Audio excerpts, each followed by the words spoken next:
Welcome students. आपण rotational कायनेमॅटिक्समधला पुढचा type बघत आहोत, vertical circular motion. There are two types of vertical circular motion in practice. म्हणजे in practice vertical circular मोशनचे दोन type आहेत. तर दोन टाईप कोणते, तर अगोदर आपण काय करूया, फिगरमध्ये थोडंसं स्पष्टीकरण बघूया. असं समजा आता हे काय आहे, व्हर्टिकल सर्कल असेल, म्हणजे उभं वर्तुळ असेल हे व्हर्टिकल सर्कल, आणि ही लोअर मोस्ट पोझिशन आहे, बॉटमची पोझिशन. ह्या ठिकाणाहून समजा पार्टिकल निघाला आणि हा पार्टिकल आता कुठे जातोय, वरती चाललाय बघा. ह्या सर्कलच्या सर्कम्फेरन्समधून आता कुठे गेला, तो अप्पर मोस्ट पोझिशनला गेला. आणि अप्पर मोस्ट पोझिशनपासून परत कुठे येणार, तो लोअर मोस्ट पोझिशनला येणार आहे. तर आता वरती जाताना तो ग्रॅव्हिटीच्या अपोजिट जातोय आणि खाली येताना तो ग्रॅव्हिटीच्या डायरेक्शनने येतोय असं समजा. तर खालून वरती जाताना स्पीड कमी होऊ शकतं, कारण ग्रॅव्हिटी कुठे अट्रॅक्ट करते, डाऊनवर्डला. आणि त्याच्या अपोजिट जर समजा हा पार्टिकल असेल किंवा ऑब्जेक्ट असेल, त्याच्या अपोजिट जर जात असेल तर स्पीड कमी होतंय त्याचं. आणि खाली येताना तो ग्रॅव्हिटीच्या डायरेक्शनने जाणार असल्यामुळे स्पीड त्याचं खाली येताना काय होणार आहे, वाढणार आहे. म्हणजे याचा अर्थ काय की व्हर्टिकल सर्क्युलर मोशनमध्ये स्पीड चेंज होत आहे. म्हणजे व्हर्टिकल सर्क्युलर मोशन ही युनिफॉर्म सर्क्युलर मोशन होणार नाही. मग जर समजा एक केलं आपण आता की बॉटमकडून टॉपकडे जाताना जर स्पीड कमी होणार असेल, तर आपण कंट्रोल करून, काहीतरी कंट्रोल तयार करून स्पीड कमी न होऊ देता स्पीड कसं ठेवलं, समजा कॉन्स्टंट ठेवलं. खाली येताना स्पीड वाढू न देता स्पीड कॉन्स्टंट ठेवलं. म्हणजे व्हर्टिकल सर्क्युलर मोशनमध्ये स्पीड जर कॉन्स्टंट राहिलं तर त्याला म्हणायचं कंट्रोल्ड व्हर्टिकल सर्क्युलर मोशन. काय म्हणणार, कंट्रोल्ड व्हर्टिकल सर्क्युलर मोशन. आणि जर आपण कंट्रोल नाही केला तर मग असं समजायचं की ती व्हर्टिकल सर्क्युलर मोशन फक्त ग्रॅव्हिटीने कंट्रोल होते. मग आपण त्याच्यामध्ये काही हस्तक्षेप करणार नाही, फक्त ग्रॅव्हिटीने कंट्रोल होणार. मग फक्त ग्रॅव्हिटीचा विचार केला तर इथं काय घडणार की लोअर मोस्ट पोझिशनपासून अप्पर मोस्ट पोझिशनकडे जाताना स्पीड कमी होणार आहे, आणि अप्पर मोस्ट पोझिशनकडून लोअर मोस्ट पोझिशनकडे येताना स्पीड वाढणार आहे. म्हणजे फक्त ग्रॅव्हिटी कंट्रोल्ड ओनली, फक्त ग्रॅव्हिटीने कंट्रोल होणारी व्हर्टिकल मोशन. मग आता दोन प्रकारच्या मोशन कळाल्या की ज्याच्यामध्ये ज्या व्हर्टिकल सर्क्युलर मोशनमध्ये स्पीड कॉन्स्टंट आहे त्याला म्हणायचं कंट्रोल्ड व्हर्टिकल सर्क्युलर मोशन, आणि ज्याच्यात स्पीड कॉन्स्टंट नाही आहे तर ती कोण असेल, मग म्हणजे व्हर्टिकल सर्क्युलर मोशन आहे ती कंट्रोल्ड आहे, पण त्यावर कंट्रोल फक्त ग्रॅव्हिटीचा असेल, त्याच्यामध्ये आपला कुठलाही हस्तक्षेप नसेल. आपण आता बघणार आहोत, थेरॉटिकली बघूया. तर फर्स्ट टाईप आहे a controlled vertical circular motion, आणि दुसरा कोणता आहे, vertical circular motion controlled by gravity only. फक्त ग्रॅव्हिटीने कंट्रोल होणारी व्हर्टिकल सर्क्युलर मोशन, आणि ग्रॅव्हिटी व्यतिरिक्त आपण त्यावर कंट्रोल करणार, हा पहिला प्रकार. म्हणजे बघा आता त्याचे कॅरेक्टरिस्टिक कशा आहेत. तर कंट्रोल्ड व्हर्टिकल सर्क्युलर मोशनमध्ये स्पीड जे असतं ते कसं असतं, कॉन्स्टंट असतं, म्हणजे speed kept constant. Second point आहे त्यातला, speed is not totally controlled by gravity. म्हणजे ते स्पीड आहे पूर्णपणे ग्रॅव्हिटी कंट्रोल करत नाही, ग्रॅव्हिटीच्या व्यतिरिक्त आपणही त्यामध्ये काहीतरी हस्तक्षेप करतो आहे. एक्झाम्पल आहे त्याचं जायंट व्हील. तुम्ही यात्रेमध्ये बघितलं असेल बघा की मोठा पाळणा असतो, व्हर्टिकल व्हील असतं, जायंट व्हील. तर त्या पाळण्यामध्ये बसल्याच्या नंतर ते पाळणा फिरवणारे लोक पण तिथं असतात, म्हणजे ते कृत्रिमरित्या त्यामध्ये हस्तक्षेप करतात आणि स्पीड कंट्रोल करत असतात.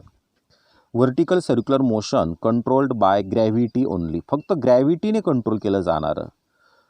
याच्यामध्ये फर्स्ट पॉईंट आहे, initially energy is supplied at the lowest point. म्हणजे असं समजा की आता ही जी फिगर आहे तर ह्या ठिकाणी लोवेस्ट पोझिशन आहे, आणि लोवेस्ट पोझिशनला सुरुवातीला एनर्जी सप्लाय करायची, म्हणजे जोराचा फोर्स लावला, एनर्जी लावली की ते वरती जाणार, वरती गेलं की पुन्हा परत खाली येणार. म्हणजे आपल्याला काय करावं लागलं, सुरुवातीला म्हणजे इनिशियली ह्या ठिकाणी त्याला वरती जाण्यासाठी एनर्जी लावावी लागली. म्हणजेच initially energy is supplied at the lowest point. Second आहे enter kinetic energy is govern by gravitational force. Gravitational फोर्सकडून पूर्ण कायनेटिक एनर्जी काय होते, गव्हर्न होते, नियंत्रित होते. म्हणजे असं समजायचं तुम्ही की बॉटम पोझिशनपासून म्हणजे लोअर मोस्ट पोझिशनपासून अपर मोस्ट पोझिशनकडे जाताना स्पीड कमी होत जात आहे, म्हणजे कायनेटिक एनर्जी कमी होत जात आहे. आणि अपर मोस्ट पोझिशनकडून लोअर मोस्ट पोझिशनकडे येताना स्पीड वाढत जात आहे. याचा अर्थ कायनेटिक एनर्जी वाढत जात आहे. म्हणजे वरती जाताना कायनेटिक एनर्जी कमी होते आणि खाली येताना कायनेटिक एनर्जी वाढते. याचा अर्थ कायनेटिक एनर्जीवर हा परिणाम कोणामुळे आहे, ग्रॅव्हिटीमुळे आहे. म्हणजेच काय, entire kinetic energy is govern by gravitational force. Next point, during the motion there is interconversion of kinetic energy and gravitational potential energy. म्हणजे बघा आता कायनेटिक एनर्जी आणि ग्रॅव्हिटेशनल पोटेन्शियल एनर्जी यांच्यामध्ये परस्पर रूपांतर होतं. म्हणजे कायनेटिक एनर्जीचं रूपांतर पोटेन्शियलमध्ये होतं, पोटेन्शियलचं रूपांतर कायनेटिकमध्ये होतं. ते कसं बघा आता, समजा हा बॉटम आहे म्हणजे लोअर मोस्ट पोझिशन. मग लोअर मोस्ट पोझिशनकडून वरती जाताना कायनेटिक एनर्जी कमी होते. मग कायनेटिक एनर्जी कमी होते याचा अर्थ कमी झालेली कायनेटिक एनर्जी कुठं गेली, तर कमी झालेल्या कायनेटिक एनर्जीचं रूपांतर झालं पोटेन्शियल एनर्जीमध्ये. मग जसजसं वरती जाणार कायनेटिक डिक्रीज होत जाणार आणि पोटेन्शियल इन्क्रीज होत जाणार. आणि ज्या वेळेला अपर मोस्ट पोझिशनला पोचलं जाईल ना, त्यावेळेला कायनेटिक एनर्जी ही मिनिमम होईल आणि पोटेन्शियल एनर्जी मॅक्झिमम होईल. आणि परत खाली येताना परत काय घडणार, आता पोटेन्शियलचं रूपांतर कशात होणार, कायनेटिकमध्ये. म्हणजे मग लोअर मोस्ट पोझिशनला जाताना पोटेन्शियल एनर्जी कमी होत राहील म्हणजे डिक्रीज होत जाईल आणि कायनेटिक एनर्जी इन्क्रीज होत जाईल.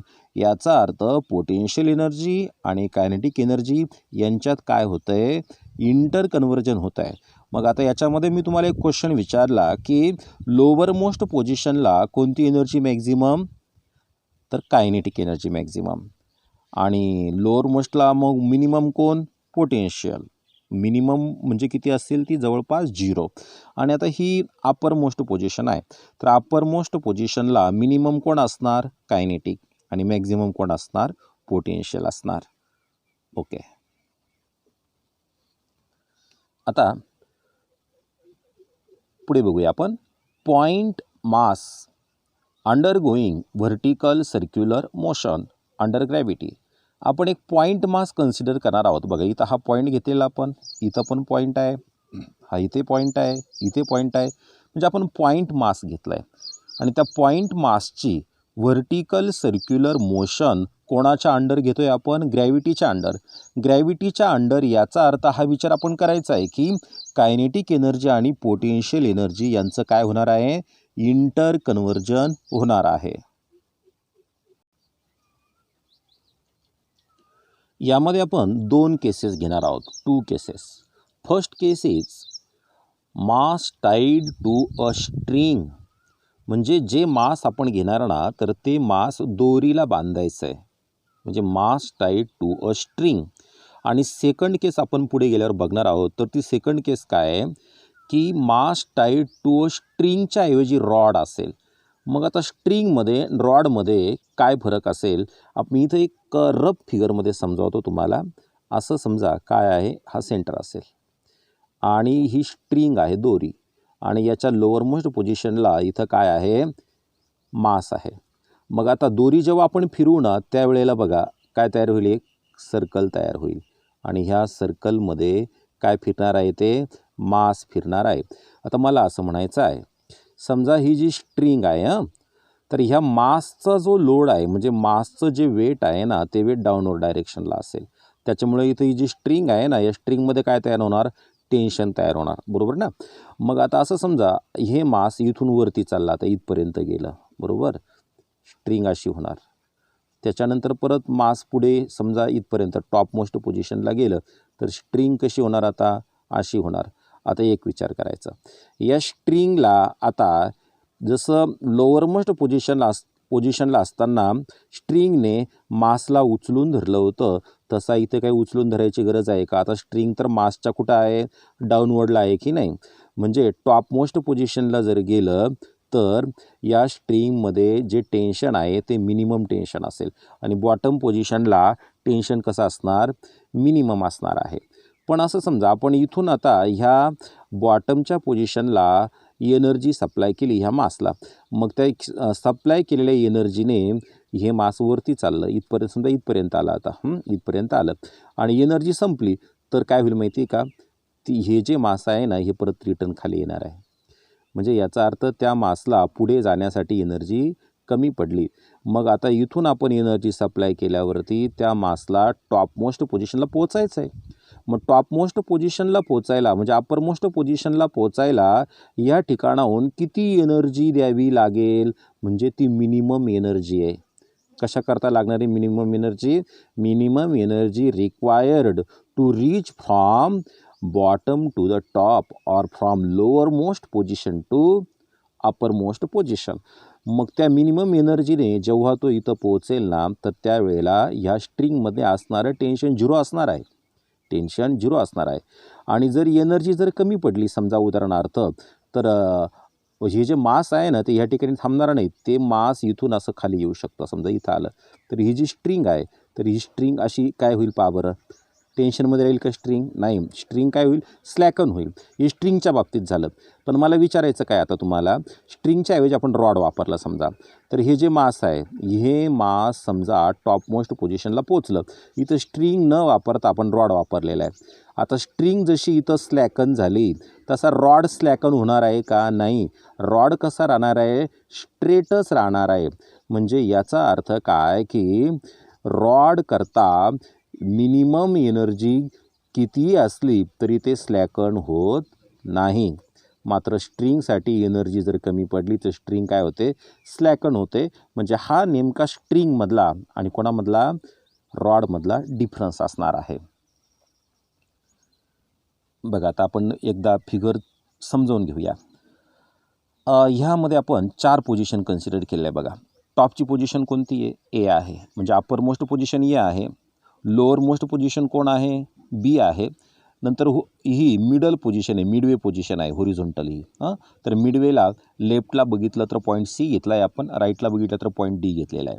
तर आपण जर असा विचार होरिझॉन्टल आपण थिंकिंग जर केलं तर होरिझॉन्टल थिंकिंगनुसार हा सेंटर आहे, सेंटरपासून या बॉटमपर्यंत एवढं डिस्टन्स म्हणजे रेडियस असेल आणि इथून परत इथपर्यंत वरती इतकं डिस्टन्ससुद्धा रेडियसच असणार आहे. मग सी पॉईंट आणि कोण, डी पॉईंट, दोघंही पॉईंट या बॉटमपासून आर इतक्या हाईटवरती आहे की नाही. मग आता म्हणजे याचा अर्थ सी पॉईंटला मास असताना आणि डी पॉईंटला मास असताना जे टेन्शन असेल ना स्ट्रिंगमध्ये ते टेन्शन इक्वल असेल. म्हणजे t c equal to t d घेतलेलं आहे आपण. याचा अर्थ tension at point c is equal to tension at point d आणि टी सी आणि टी डी इक्वल आहेत. आता तुम्हाला या फिगरकडे पाहिल्यावर बघा इथं बऱ्याच व्हॅल्यू लिहिलेल्या दिसत आहेत. आपण त्या व्हॅल्यूबद्दल सध्या काहीच विचार करणार नाही आहेत. आपण जसं एक्सप्रेशन पुढे बघणार तसं ते बघणार आहोत. तरी पण फक्त एक गोष्ट लक्षात ठेवायची की फिगरमध्ये आत्ता तुम्हाला समजण्या इतकं काय आहे. समजा पॉईंट इथं असेल कुठे, लोअर मोस्ट पोझिशनला, तर डायरेक्शन ऑफ वेटची जी डायरेक्शन आहे ती डाऊनवर्डला आहे. बघा, m g is the weight. ज्या वेळेला पोझिशन डीला असेल वेट कुठं आहे, डाऊनवर्ड आहे. पोझिशन एला असेल अप्पर मोस्टला वेट कुठं आहे, डाऊनवर्ड आहे. पोझिशन सीला असेल वेट कुठं आहे, डाऊनवर्ड आहे. म्हणजे याचा अर्थ काय की मासची जी पोझिशन आहे ती कुठेही असू द्या, at any point on the vertical circular पाथमध्ये पॉईंटची पोझिशन कुठेही असली तरी direction of the weight is vertically downward. Okay, आता याच्या विरुद्ध आपण एक विचार करणार आहोत टेन्शनचा.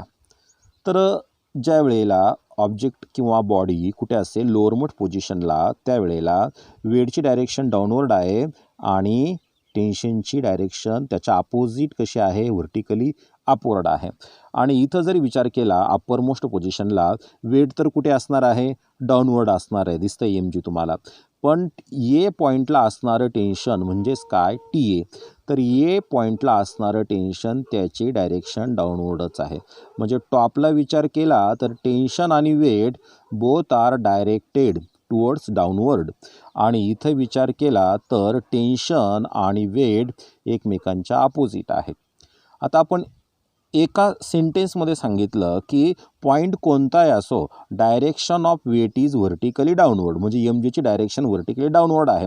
तसं एका सेंटेन्समध्ये आपल्याला हे सांगता येईल का की टेन्शनची डायरेक्शन कुठे आहे? तर बघा, इथं असताना टेन्शनची जी डायरेक्शन आहे ती सेंटरकडे दिसते, इथे असताना सेंटरकडे दिसते, बॉटमला असताना सेंटरकडे दिसते, टॉपला असताना सेंटरकडे दिसते. म्हणजे आपण असं सांगू शकतो की direction of tension is always towards the, कुठे आहे ती, सेंटरकडे आहे. कोणाच्या सेंटरकडे? ह्या व्हर्टिकल सर्कलच्या सेंटरकडे आहेत.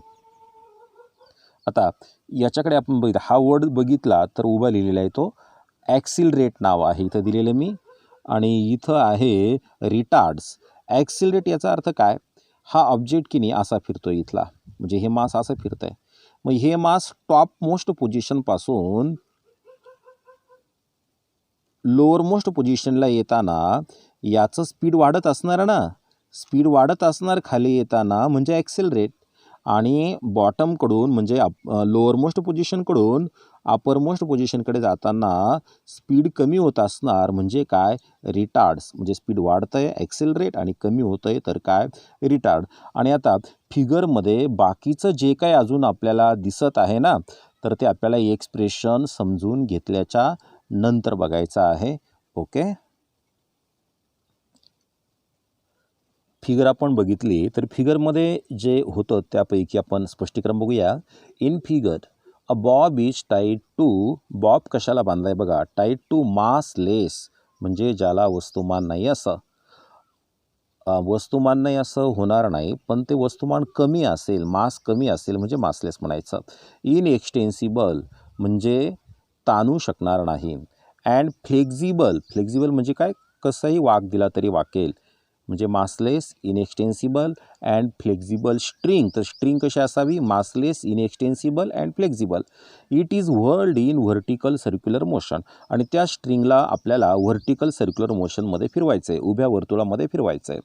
At any position of bob, बॉबची पोझिशन कुठे असो, टॉपला असो, बॉटमला असो, मिडवे असो, कुठे असो, there are only 2 forces acting on bob, बॉबवरती फक्त 2 फोर्स ॲक्ट होत आहे. आपण फिगरमध्ये बघितलं की वेट एम जी कसं होतं, व्हर्टिकली डाऊनवर्ड होतं. आणि सेकंड फोर्स कोण होता, टेन्शन टी. तर टेन्शन टीची डायरेक्शन कुठं होती, त्या सर्कलच्या सेंटरकडे. म्हणजे ऑब्जेक्ट म्हणजे ते मास कुठे असू द्या, टेन्शनची डायरेक्शन सेंटरकडे होती. म्हणजे टेन्शन टी कसं आहे, डायरेक्टेड अलॉंग द स्ट्रिंग, स्ट्रिंगवरून आहे ते टेन्शन, बट टुवर्ड्स द काय, सेंटर आहे.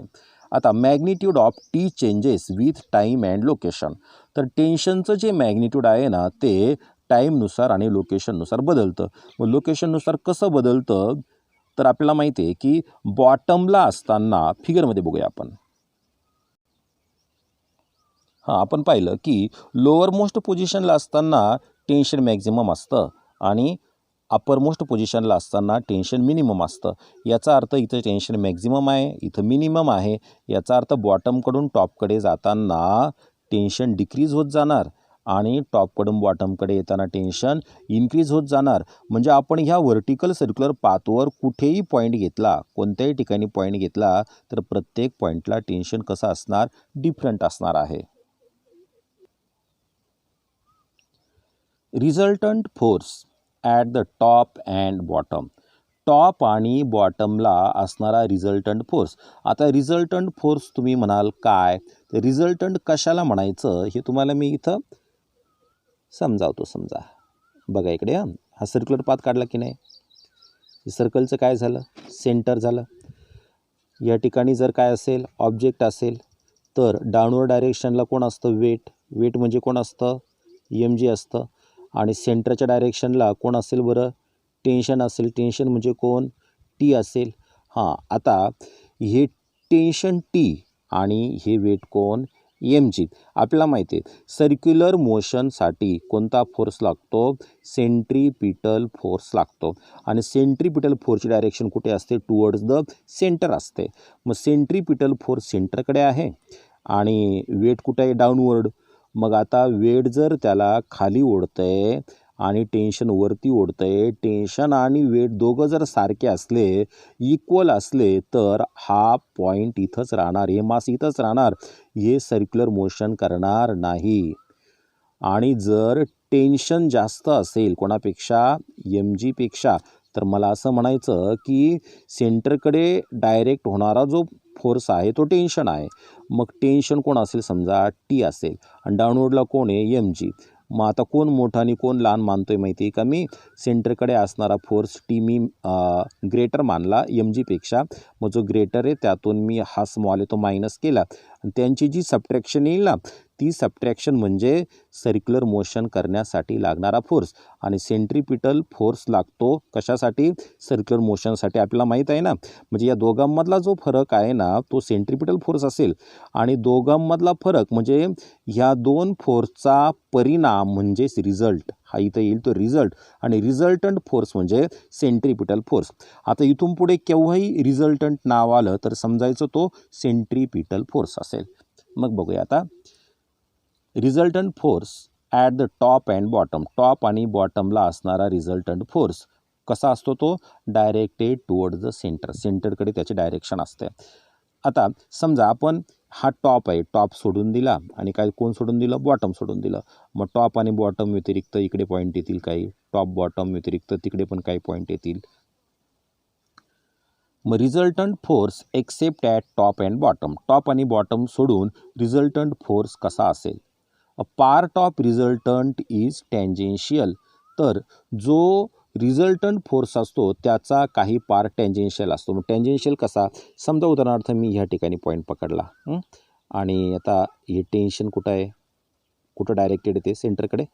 वेट कुठं असतं, व्हर्टिकली वेट कसं असतं, डाऊनवर्ड असतं. आता मी काय करतो माहिती आहे का, इथून हा टँजेंट काढला, पहा मी या सर्क्युलर पाथला काय काढला, टँजेंट काढला. आणि हा जो टँजेंट आहे ना, हा टँजेंट काय काम करतो माहीत आहे, डायरेक्शन चेंज करत चालतो. काय चेंज करत चालतो, डायरेक्शन चेंज करत चालतो. ज्यावेळेला इथं येऊ ना आपण, त्यावेळेला तो टँजेंट ह्या पद्धतीने राहील. ज्यावेळेस इथं येऊ ना, टँजेंट कसा राहील, या पद्धतीने राहील. मग याचा अर्थ टेन्शनचाच हा पार्ट आहे, टेन्शनचाच हा पार्ट आहे की जो सर्क्युलर पाथला कसा आहे, टँजेन्शियल आहे. म्हणजे part of resultant is tangential, म्हणजे सेंट्रीपिटल फोर्सचाच काही भाग टँजेन्शियल असतो. आणि हा टँजेन्शियल कशाकरता वापरला जातो, it is used to change the काय, स्पीड. काय चेंज केलं जातं, स्पीड चेंज केलं जातं. म्हणजे डायरेक्शन जशी चेंज होत चालते ना, तसं स्पीड काय होत चालतं, चेंज होत चालतं. ॲट अपर मोस्ट पोझिशन ए. आता अपर मोस्ट पोझिशन इथं वरती असेल, आपण आता त्या मोठ्या फिगरमध्ये बघणार आहोत. अपर मोस्ट पोझिशनसाठी बघा, ही upper most position, upper most पोझिशनला असताना एम जीची डायरेक्शन पण डाऊनवर्ड आहे आणि टेन्शनची डायरेक्शन पण डाऊनवर्ड आहे. याचा अर्थ सेंटरच्या डायरेक्शनने दोघं जण आले. बघा कोण दोघं आले, टेन्शन टी ए आणि कोण, एम जी. आणि आपल्याला माहीत आहे की सेंटरच्या डायरेक्शनने कोणता फोर्स असतो, सेंट्रीपिटल फोर्स असतो. पण या दोघांचा रिझल्ट जो तयार होईल तो सेंट्रीपिटल फोर्स. मग दोघांचा रिझल्ट कसा काढायचा, दोघांची डायरेक्शन जर सेम असेल तर त्यांचा रिझल्ट म्हणजे त्यांची ॲडिशन करायची. आणि जर समजा दोघांची डायरेक्शन अपोजिट असेल तर त्यांचं रिझल्टंट म्हणजे त्यांची काय करायची, सबट्रॅक्शन करायची. मग आता आपण काय करणार बघा, इथं अपर मोस्ट पोझिशनला टी ए आणि एम जी दोघांची डायरेक्शन डाऊनवर्डला आहे म्हणजे सेम आहे. मग दोघांची ॲडिशन करणार, दोघांची ॲडिशन म्हणजे रिझल्टंट. आपण बघूया आता, बघा इथं दोघांची ॲडिशन म्हणजे रिझल्टंट, दोघांची ॲडिशन, रिझल्टंट फोर्स म्हणजे सेंट्रीपिटल फोर्स आणि त्याचा फॉर्म्युला mv²/r. आणि टॉपची पोझिशन आहे म्हणजे पॉईंट एची पोझिशन आहे, म्हणून ह्या ठिकाणी असणारी जी वेलॉसिटी ती मी एने दाखवली आणि ए पॉईंटचं टेन्शन टी एने दाखवलं. तर ॲट अपर मोस्ट पोझिशन एला काय आहे आपण समजावून घेतलं. Both m g and t a are directed toward the center. दोघांची डायरेक्शन सेंटरकडे आहे, म्हणून दोघांची ॲडिशन केल्यावर त्यांचा रिझल्टंट तयार होणार आणि रिझल्टंट म्हणजे centripetal force m u square upon r. याला आपण इक्वेशन नंबर 1 दिलं. आता या ठिकाणी बघा, हे जे आर आहे, आर म्हणजे काय, सर्कलची रेडियस असते आणि सर्कलची रेडियस आपण या ठिकाणी स्टोन कशाला बांधलेला आहे, स्ट्रिंगला बांधलेला आहे, बरोबर ना. मग सर्कलची रेडियस म्हणजे काय होणार आहे, त्या स्ट्रिंगची लेंथ होणार आहे. म्हणजे small r equal to length of the काय स्ट्रिंग. या फिगरमध्ये बघा सेंटरपासून इथपर्यंत ही रेडियस आहे की नाही, पण त्या दोरीला दगड बांधलेला आपण ना, मग दोरीची लांबी म्हणजेच काय होणार, सर्कलची रेडियस होणार आहे. For motion with minimum possible energy. मग मिनिमम पॉसिबल एनर्जी म्हणजे काय, कमीत कमी किती एनर्जी सप्लाय करून आपण ती मोशन करू शकतो. मग कमीत कमी एनर्जी जर वापरली तर आपल्याला माहिती आहे टॉपचं टेन्शन काय असतं, 0 असतं. म्हणजे टॉपला ए पॉईंट टॉपला आहे ना, मग टॉपचं टेन्शन म्हणजे टी ए, मग ते किती असतं, 0. पण टेन्शन नेहमी 0 नसतं. लक्षात ठेवायचं की मिनिमम पॉसिबल एनर्जी घेतली तर टेन्शन 0 घ्यायचं आहे. मग आपण काय करूया, आता हे जे इक्वेशन दिसतंय तुम्हाला याच्यामध्ये टी एची व्हॅल्यू 0 टाकणार. 0 टाकले तर इकडे फक्त एम जी उरला एम जी. राईट साईडला काय एम घेतला आहे, एम आपण व्ही ए घेतलेला आहे, पण मिनिमम पॉसिबल एनर्जी घेतली ना, म्हणून हे स्पीड पण मिनिमम घ्यायचं आहे. बाहेर आपण मिनिमम लिहिलं, त्याचा स्क्वेअर आहे आणि डिवायडेड बाय आर, आपण आर घेतलेला आहे. आता राईट साईडचा एम, लेफ्ट साईडचा एम कट झाला, इकडे फक्त काय उरेल, जी उरला जी, आणि हा डिवाइड आर तिकडे गेला तर जीला मल्टिप्लाय म्हणजे r g equal to m cut झालेला आहे, फक्त उरलं व्ही ए मिनिममचा काय स्क्वेअर दिसतोय तुम्हाला. आणि आता हा स्क्वेअर आहे ना, म्हणून आपण taking square root on both side करणार आहोत. तर याचा स्क्वेअर रूट घेतला म्हणजे फक्त व्ही ए मिनिमम राहिलं आणि आर जीचं स्क्वेअर रूट आर जी राहिलं. याचा अर्थ टॉप मोस्ट पोझिशनला मिनिमम स्पीड किती असणार, रूट आर जी. लक्षात घ्या परत, टॉप पोझिशनला मिनिमम स्पीड किती असणार, रूट आर जी. आता आपण बघणार आहोत at lower most position b. B ही लोअर मोस्ट पोझिशन आहे. आपण फिगरमध्ये बघणार की बी ह्या पोझिशनला काय सिच्युएशन आहे. बघा ही बी पोझिशन आहे. आता weight m g is downward आणि टेन्शन बी पॉईंटचं टेन्शन म्हणजे टी बी ते कुठे अपवर्ड आहे. म्हणजे दोघांची डायरेक्शन कशी अपोजिट आहे ना, दोघांची डायरेक्शन अपोजिट आहे, याचा अर्थ त्यांचा रिझल्टंट म्हणजे काय, अपोजिट डायरेक्शन असल्यावर त्यांची काय होणार, सबट्रॅक्शन होणार आहे. मग सबट्रॅक्शन करताना कोणता फोर्स जास्त असतो, सेंटरकडे असणारा, म्हणजे टी बी आणि कोण एम जी यांचे आपण सबट्रॅक्शन करणार आणि इक्वल टू रिझल्टंट फोर्स, आणि तोच कोण असणार आहे, सेंट्रिपिटल फोर्स. बघा थेरीमध्ये मी जे बोललो ते दिसते तुम्हाला. टेन्शन टी बी कुठे आहे, directed vertically upward and m g is directed vertically. मग टी बीमधून आपण एम जीला काय केलं, मायनस केलं. मग दोघांमधला फरक म्हणजे दोघांचा रिझल्ट म्हणजे resultant force, that is centripetal force. आणि सेंट्रिपिटल फोर्सचा फॉर्म्युला आपण मागच्याप्रमाणे m v square upon r put केलेला आहे, पण आता एच्या ऐवजी कोणता पॉईंट आहे, बी पॉईंट आहे.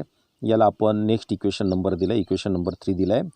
By the conservation of energy. आता एनर्जीचं कॉन्झर्वेशन याचा अर्थ काय, कोणत्याही पॉईंटला टोटल एनर्जी कशी घ्यायची, आपल्याला कॉन्स्टंट घ्यायची आहे. मग वरचा टॉपचा जो पॉईंट आहे तो ए आहे. टॉपच्या पॉईंटची टोटल एनर्जी म्हणजे काय, kinetic energy at point A plus potential energy at point ए. म्हणजे पॉईंट एला कायनेटिक प्लस पोटेन्शियल जितके असेल तर पॉईंट बीला सुद्धा कायनेटिक आणि पोटेन्शियलची ॲडिशन तितकीच राहणार आहे, इक्वल असणार आहे. मग आपण आता फॉर्म्युला पुट करणार की ए पॉईंटला कायनेटिक एनर्जी काय असणार, कायनेटिक एनर्जीचा फॉर्म्युला आहे हाफ एम व्ही स्क्वेअर, पण पॉईंट ए आहे ना, मग व्ही ए स्क्वेअर करायचा आहे. पोटेन्शियल एनर्जीचा फॉर्म्युला काय आहे, एम जी एच आहे. एम जी एच, एच म्हणजे हाईट आहे. मग हाईट कोणत्या पॉईंटपर्यंतची, हाईट ए पॉईंटपर्यंतची ना, मग आपण त्या हाईटला एच ए म्हटलं, बरोबर. आता हेच लेफ्टकडून राईटला कॉपी केलं आहे, फक्त ए आणि ए याच्या ठिकाणी बी आणि बी असा चेंज झालेला आहे. आता टॉपमोस्ट पोझिशन कोण आहे, व्ही ए. आपण इतक्यात एक्सप्रेशन काढलं की टॉपमोस्ट पोझिशन व्ही एला मिनिमम एनर्जी किती असते, रूट आर जी असते ना. मग आपण व्ही एची व्हॅल्यू रूट आर जी टाकली आणि त्याचा काय आहे, स्क्वेअर आहे.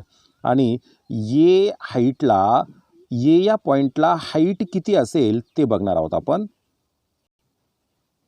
बघा ही फिगर पाहिली, या फिगरमध्ये ए पॉईंट कुठं आहे, टॉपला ह्या ठिकाणी. मग एची हाईट किती असेल, हाईट कुठून मोजायची आपल्याला, बॉटमपासून. म्हणजे बॉटम इथं आहे बघा. मग इथून इथपर्यंतची हाईट म्हणजे डायमीटर होतोय पहा, सर्क्युलर पाथचा डायमीटर होतोय. आणि डायमीटर किती असतो, 2r इतका असतो. म्हणजे आपण हाईट किती पुट करणार मग याची, पॉईंट एची 2r. म्हणजे एच ए आपण 2r पुट केला बघा, इक्वल टू व्ही बीची व्हॅल्यू आपल्याला काढायची, ते ॲज इट इज आलेलं आहे. आणि बी पॉईंट बॉटमचा होता ना, मग बॉटमची हाईट किती राहणार, 0 राहणार ना. मग याची व्हॅल्यू आपण 0 पुट केली. मग आता पुढच्या स्टेपला बघा, रूट आर जीचा स्क्वेअर केला, फक्त काय येणार, आर जी. हे आधीचं तसंच आहे. नंतर एम जीचा आणि 2r चा प्रॉडक्ट केला, 2mgr किंवा 2mrg equal to as it is. 0ने मल्टिप्लाय केलं 0. एम सगळीकडचा एम कट झाला. ओके, उरलं इथं काय, परत हाफ आर जी उरेल. एम कट झाला ना, मग तिथं तो दिसायला नको, तुम्हाला कन्फ्यूज होणार नाही मग. आणि आता इथं डिवाइड 2 दिसतोय, इथं डिवाइड 2 दिसतोय. मग आपण पूर्ण इक्वेशनला 2ने मल्टिप्लाय केलं, इथं 2ने मल्टिप्लाय केलं, 2 कट होईल, फक्त आर जी उरेल, दिसतोय तुम्हाला. इथं 2ने मल्टिप्लाय केलं, 2 जार 4 दिसेल तुम्हाला, आर जी लिहिलं आहे परत. इथं 2ने मल्टिप्लाय केलं, 2 कट झाला, फक्त काय उरलं, व्ही बी स्क्वेअर उरला. आता हा 4rg आणि हा 1rg दोघांची ॲडिशन काय झाली, 5rg. आणि व्ही बी स्क्वेअरचं रूट काय झालं, ॲज इट इज आहे अजून ते, त्याचं स्क्वेअर रूट आपण व्ही बी घेतलं आणि याचं स्क्वेअर रूट 5rg. याला इक्वेशन नंबर आपण 4 दिलं. आता आपण काय करणार, लोअर मोस्ट पोझिशनचा जो पॉईंट आहे तो बी, म्हणजे बी ठिकाणचं टेन्शन, आणि टॉप मोस्टचा ए पॉईंट आहे, ए ठिकाणचं टेन्शन. तर दोघांच्या टेन्शनमधला डिफरन्स काढणार आहोत. म्हणजे tension at point b minus tension at point a शोधणार आहोत. त्याच्यासाठी आपण काय करणार बघा, आपल्याला पॉईंट बीला फॉर्म्युला मिळाला होता, या ठिकाणी पहा, पॉईंट बीला फॉर्म्युला होता TB minus MG equal to MVB square upon r. तो जसल्या तसा इथं घेतलेला आहे. आणि ए पॉईंटचा फॉर्म्युला जो होता त्याच्यात फरक काय होता, फक्त बीच्या ऐवजी ए होतं आणि मायनसच्या ऐवजी काय होतं, प्लस होतं, बरोबर. मग आपण आता इक्वेशन 3 आणि इक्वेशन 1, इक्वेशन 3 हे आणि इक्वेशन 1 हे यांची काय केली, सबट्रॅक्शन केली. मग आता ह्या इक्वेशनमधून हे इक्वेशन आपण सबट्रॅक्ट करणार, आणि सबट्रॅक्ट करताना साईन चेंज करावे लागले आपल्याला. साईन चेंज केले, TB मधून TAला मायनस करा, TB मायनस TA आलं. नंतर मायनस MG आणि मायनस MG काय होईल मग, मायनस 2mg इक्वल घेतलं. तर इथं बघा M अपॉन R आहे, इथं पण M अपॉन R आहे. आपण M अपॉन R काय घेतला, कॉमन घेतला. इथं उरलं VB स्क्वेअर आणि हे मायनस साईन घेऊन इथं उरलं VA स्क्वेअर, इथं VA स्क्वेअर केला आपण. TB मायनस TA आपण लेफ्ट साईडला ठेवला आहे, मायनस MG आपण राईट साईडला नेताना प्लस केला आहे, आणि हे प्लस M अपॉन R. आणि VB स्क्वेअरची व्हॅल्यू बघा, VBची व्हॅल्यू काय, रूट 5rg. मग VBचा स्क्वेअर फक्त काय होईल, VBचा स्क्वेअर बघा इथं काय 5rg. मग इथं आपण VB स्क्वेअर 5rg पुट केला. त्याचप्रमाणे VA स्क्वेअरची व्हॅल्यू RG आहे फक्त. मग आता खालच्या स्टेपला येताना एकच चेंज आहे फक्त, 5rg मधून हा 1rg मायनस केला तर 4rg राहील. इथं हा 4rg लिहिलेला आहे. आणि आता ह्या स्टेपला तुम्हाला काय दिसतंय बघा, 2mg ॲज इट इज आलेला आहे. हां, इथला R आणि इथला R कट झाला, काय उरेल मग, हा 4 उरेल, हा M उरेल, पुढचा G असेल, म्हणजे 4mg उरला. आणि हा 2mg, मग 4 and 2 काय होईल, 6 होईल. म्हणजे TB मायनस TA यांच्यातला जो डिफरन्स आहे तो 6mg असेल.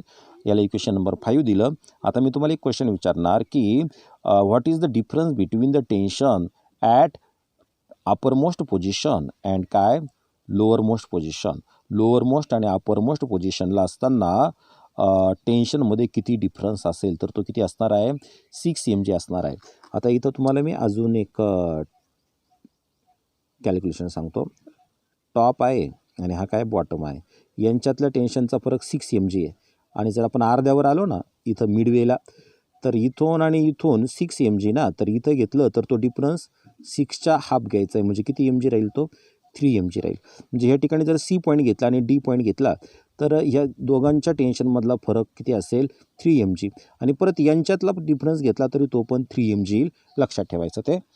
आता आपण होरिझॉन्टल पोझिशनला जाणार. ॲट होरिझॉन्टल पोझिशनला कोण आहे पॉईंट आपण फिगरमध्ये बघितलं. आठवा आता तुम्ही, फिगर दाखवत नाही मी.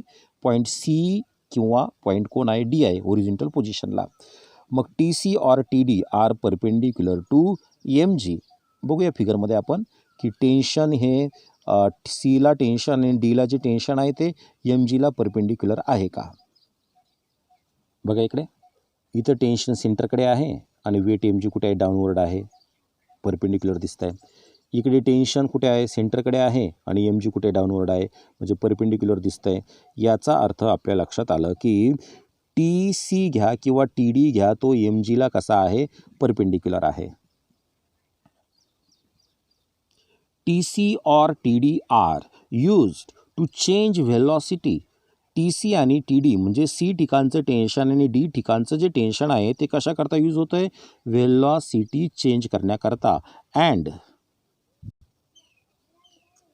mg is used to change speed only. आता एक लक्षात ठेवायचं, मी तुम्हाला साईडला इथे विचारतो. T म्हणजे टेन्शन आणि mg म्हणजे काय आहे, वेट आहे. तर हे कोण कोण काय बदलतं. टेन्शन काय चेंज करतं, व्हेलॉसिटी. आणि mg काय चेंज करतं, स्पीड चेंज करतं. आता युजिंग आपण मागच्या पद्धतीनेच काय करणार बघा. आता C पॉईंटची टोटल एनर्जी आणि A पॉईंटची टोटल एनर्जी इक्वल घेणार, आपण इक्वेट करणार कॉन्झर्वेशनच्या लॉनुसार. मग kinetic energy plus potential energy दोन्ही साईडला आपण घेतलं. इकडे CC टाकला म्हणजे ॲट पॉईंट C आणि इकडे A टाकला ॲट पॉईंट A आहे. परत पुढे आता मी शॉर्टकट सांगतो तुम्हाला, रीड करत नाही मी पूर्ण. आता ही कायनेटिक एनर्जी आहे, ही पोटेन्शियल एनर्जी आहे, परत ही कायनेटिक एनर्जी, ही पोटेन्शियल एनर्जी. ही C पॉईंटची कायनेटिक एनर्जी म्हणून इथं Vला C लावलेला आहे आणि इकडे A पॉईंटची म्हणून इथं Vला काय लावलेलं आहे, A लावलेला आहे. त्याच्यानंतर C पॉईंट हा मिडवेला आहे की नाही, मिडवेला म्हणजे बॉटमपासून किती उंचीवर येतो, सेंटरपर्यंत, बॉटमपासून सेंटरपर्यंत किती उंचीवर येतो, रेडियस इतका. म्हणजे हाईटची व्हॅल्यू डायरेक्ट पुट केली. आता किती, R पुट केली, mgh म्हणजे हाईट म्हणजे R पुट केलं, mg R पुट केलं. आणि आता A पॉईंट आपल्याला मगाशीच आपण बघितला की तो पॉईंट किती वरती आहे, तो पॉईंट डायमीटर इतका वरती आहे, टॉपचा पॉईंट, म्हणून ती हाईट आपण 2R घेणार आहोत म्हणजे डायमीटर इतकी. तर mgh म्हणजे mg इंटू 2R घेतला आपण. आता बघा इकडे m सगळीकडचा m कट झाला. इथं उरलं हाफ VC², इथं उरलं R आणि G, इथं उरला आहे कोण, हाफ आणि हाफ उरला, m कट झालेला आहे. VAची व्हॅल्यू √RG, मग VA² काय होईल, RG होईल. आणि हे 2R आणि G, 2RG, m कट झालेला आहे. आता इथं 2 आहे, इथं 2 आहे, पूर्ण इक्वेशनला 2ने मल्टिप्लाय करा. इथं 2ने मल्टिप्लाय केलं, 2 कट झाला, फक्त उरलं VC². इथं 2ने मल्टिप्लाय केलं, 2RG झालं. इथं 2ने मल्टिप्लाय केलं, 2 कट झाला. इथं 2ने मल्टिप्लाय केलं, 2 2 4 आलं. मग आता काय करणार आपण बघा, VC² मी घेतला आहे, हा 4RG आणि हा 1RG झालं 5RG, हा प्लस 2RG राईटला जाताना काय झाला, मायनस झाला. आणि दोघांची सबट्रॅक्शन करा, 5RG मायनस 2RG 3RG आलं, VC² 3RG, taking square route केलं तर VC इक्वल टू √3RG. म्हणजे मिडवेला म्हणजे मध्यावर C पॉईंट आणि कोणता पॉईंट आहे, D पॉईंट आहे. तर त्या दोन्ही पॉईंटला व्हेलॉसिटी सारखीच असणार आणि that is equal to √3RG. मग इथं दाखवलं आपण, that is VC equal to VD equal to √3RG. Also we can show that, मग अशीच मी तुम्हाला सांगितलं की टॉप आणि बॉटमच्या टेन्शनमध्ये कितीचा फरक होता, 6 mgचा. मग टॉप आणि मिडवे किंवा बॉटम आणि मिडवे यांच्यातला डिफरन्स 6 mgच्या अर्धा राहील म्हणजे 3 mg राहील. म्हणजे TC minus TA equal to TD minus TA. म्हणजे हे मिडवेचं टेन्शन आणि हे टॉपचं टेन्शन यांच्यातला फरक, किंवा हे असेल मिडवेचं टेन्शन आणि टॉपचं टेन्शन. म्हणजे हा TD पण मिडवेचा आहे आणि TC पण मिडवेचा आहे आणि त्यांच्यातला जो डिफरन्स आहे दॅट इज 3 mg. आता नेक्स्ट जो टॉपिक आहे आपण तो पुढच्या व्हिडिओ लेक्चरमध्ये बघणार आहोत, आर्बिट्ररी पोझिशन्सचा